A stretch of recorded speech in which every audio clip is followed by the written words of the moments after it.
This is the brand new Spectre from 2RAW and Iflight. But before I could even finish this review, this happened. We were filming some amazing footage.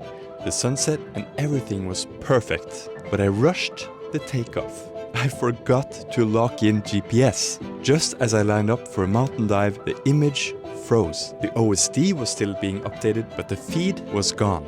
The drone had vanished, and I still have not found it. I've still no idea what happened, if the O3 air unit disconnected or what really happened. But let me know in the comments what you think. So, back to this review. We'll work with what I have filmed for now and go through the 5 chapters where I talk about my experience flying the Spectre. By the end of this video, I'll give you a general idea whether this drone is actually worth it and if it really is the best 7-inch fine and fly FPV drone.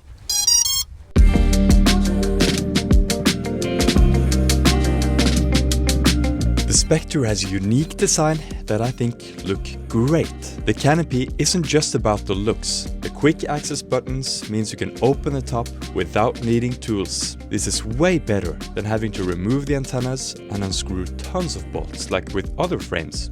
The lights on the canopy is a nice touch also that gives that extra spice.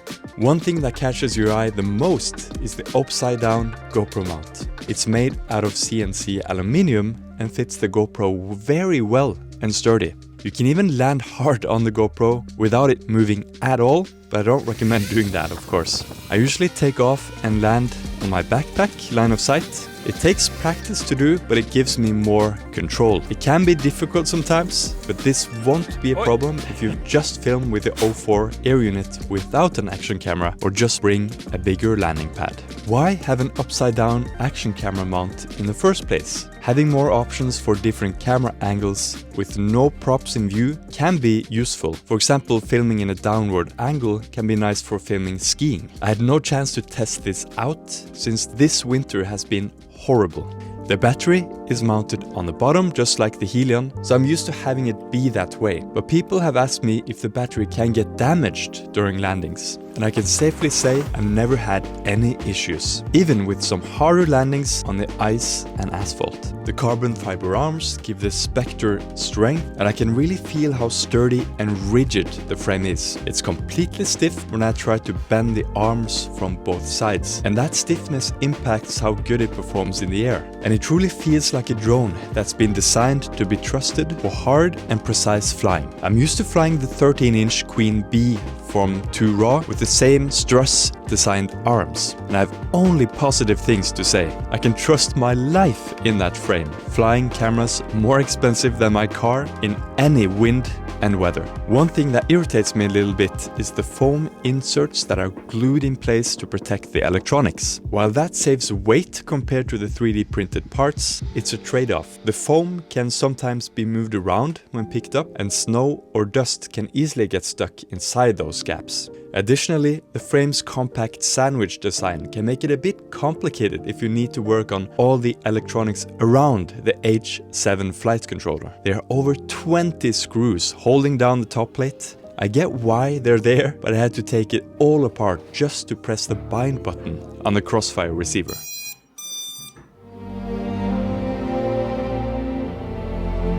Now, let's talk about the fun part. How it actually flies. This is where the Spectre truly shines. Right out of the box, I was really impressed. It felt agile, yet stable, making it super fun to fly. I could tell how good the tune was while cruising over the different mountain ridges and how easy it was to fly close to the ground. One of the key improvements I noticed compared to the Chimera 7 is how well it handled wind and turbulence. The Chimera feels like it struggles a bit more with the default Betaflight tune, but with the Spectre's tune together with the solid build, it felt more locked in and agile at the same time, even when conditions were rough.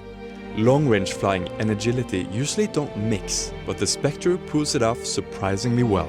Think of the Helion as the SUV and the Spectre more like a rally car. Both can get you there, but one hugs the corners better. I'm going to first fly the new Spectre from Iflight and 2RAW, and directly after fly long range with the Helion. and it's going to be a fun, very cool occasion. We are ready and going. This wind is crazy. But prop size matters a lot, especially when the wind is extremely high. Obviously, right? But when flying long range, the benefit of smaller props, like agility and quick acceleration, start to matter less. 10-inch props are better at climbing and recovering ground. Even though the Spectre performs very good, the 7-inch props struggle to keep up with these kind of winds and having to push throttle way higher than I'm used to. So I have to turn around before I would like to. Okay, I'll just turn around. Diving down. Really low. It's really stable diving. It is more responsive and better at aggressive moves, quick direction changes, and flying low and fast with proximity. Oh my, the wind!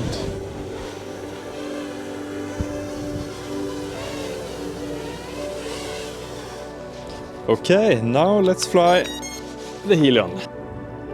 Let's roll. On my way. The Helion is designed for mainly endurance and efficiency, ideal for these extreme long-range situations, reaching the mountaintop even in strong winds. Going down in 3, 2, 1. Wow! What? Oh! Oh! Wow!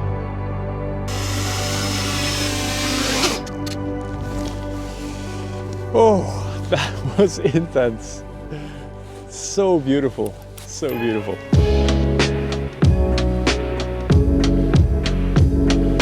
Camera quality is everything, and the Spectre supports 2 setups.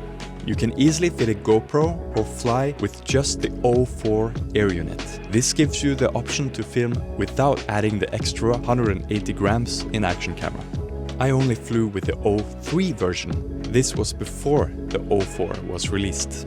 But I did many flights without the GoPro just to test handling, and the difference was noticeable. It flew much lighter, responded even quicker, and I could pull off a tighter maneuver with more ease. Ditching the extra weight really made a difference there.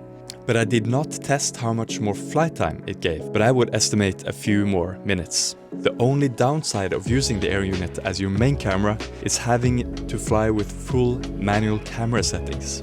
You can't rely on dynamic shutter and ISO in fast changing light, so that can be a bit tricky. Dynamic settings are nice to have when you need to see clearly in unpredictable weather.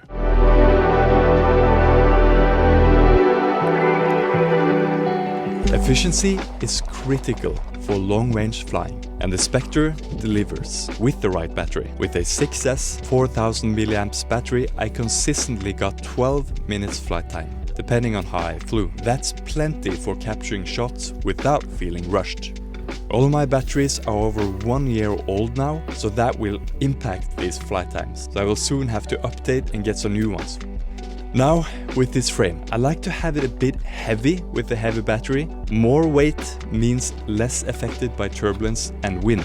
A very light battery will just get thrown around with the kind of weather we get here. So, the need for flying bigger batteries, more effective, made me love the Helion and how well it flies. But as I started flying the Spectre with the huge 5200 mAh LiPo, I realized how much better it flies than my old Chimera 7 ever did. My history with 7-inch drones actually started with the Chimera 7. It was my first go with the DJI digital FPV system back in 2020. And I stuck with that frame all the way until the Helion and Bob 57 came out.